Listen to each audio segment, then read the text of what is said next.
السلام عليكم ورحمة الله وبركاته. بسم الله الرحمن الرحيم، والصلاة والسلام على رسول الله صلى الله عليه وسلم.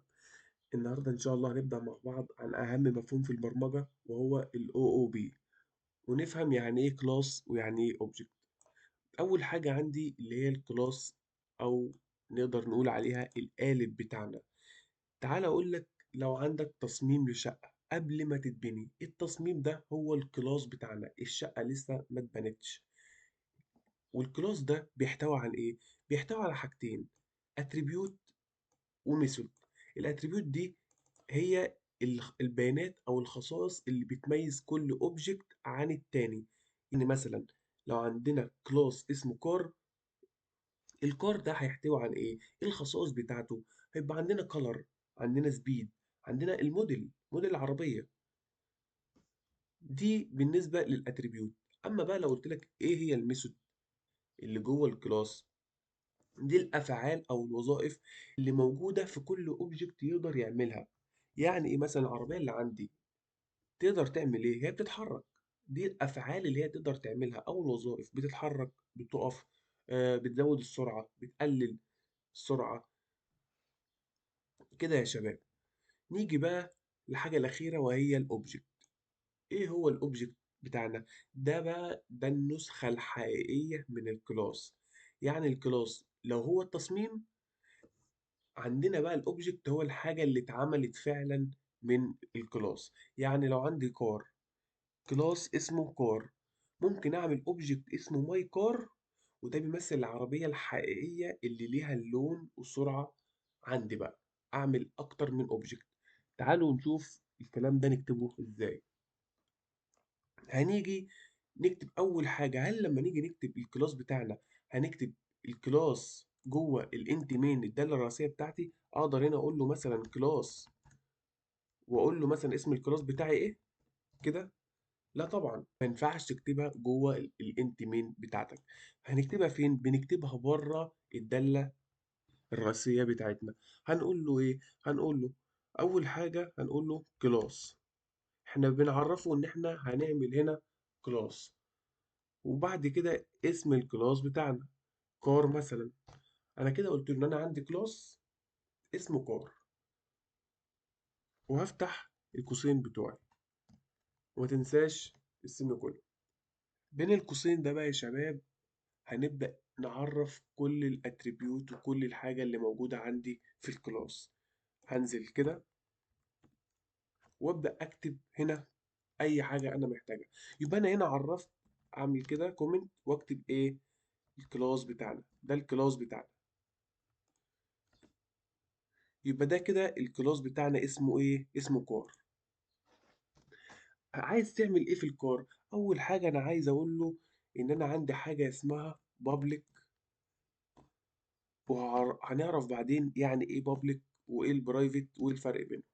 انت دلوقتي عاوز تكتب جوه البابليك ايه؟ او عاوز تكتب ايه هي الاتريبيوت بتاعت الكار؟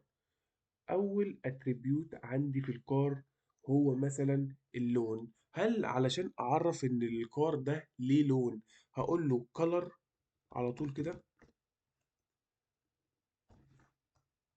كده بس انا كده عرفت له ان انت عندك لون في العربية، عندك اتريبيوت اسمه color؟ لا طبعا، ما هو ما يعرفش ده نوعه ايه. الكالر اللي انت هتدخله ده نوعه ايه؟ هو ما يعرفش. فاول حاجة بتعرفه ان انت عندك string اسمه ايه؟ اسمه color.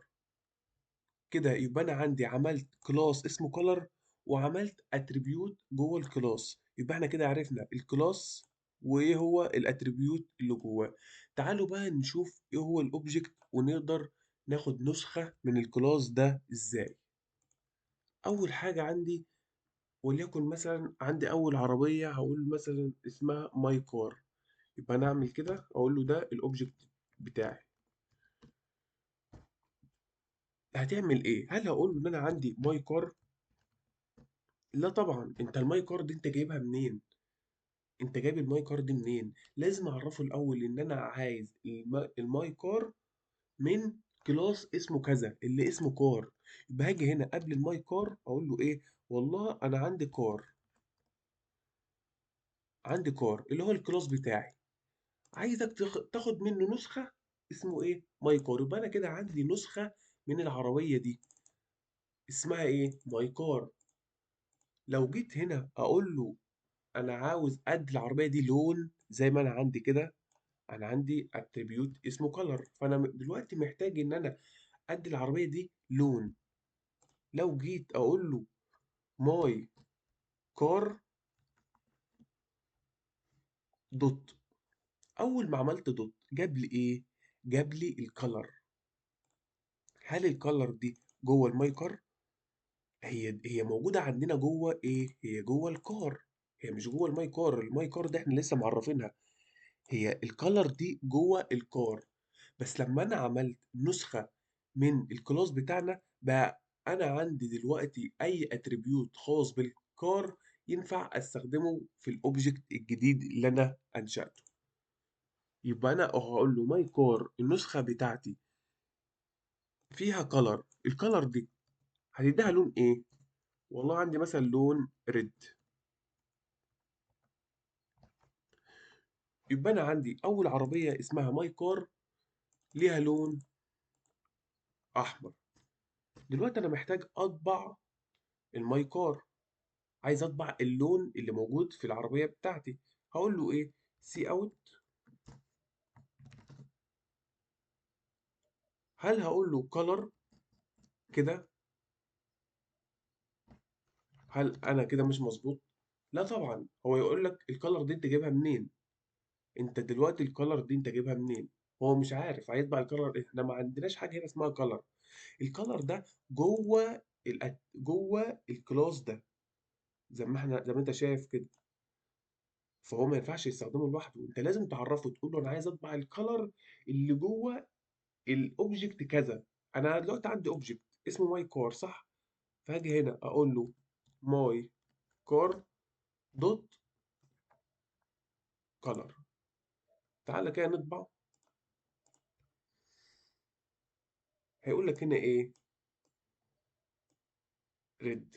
احنا دلوقتي خلصنا الفيديو، هطلب منك تاسك صغير كده. انت لو فهمت الدرس عاوزك تطلع لي الاوتبوت ده، عاوزك تعمل لي اوبجكت وكلاس واوبجكت وتطلع لي الاوتبوت ده. احنا ان شاء الله هنعمله مع بعض الفيديو اللي جاي.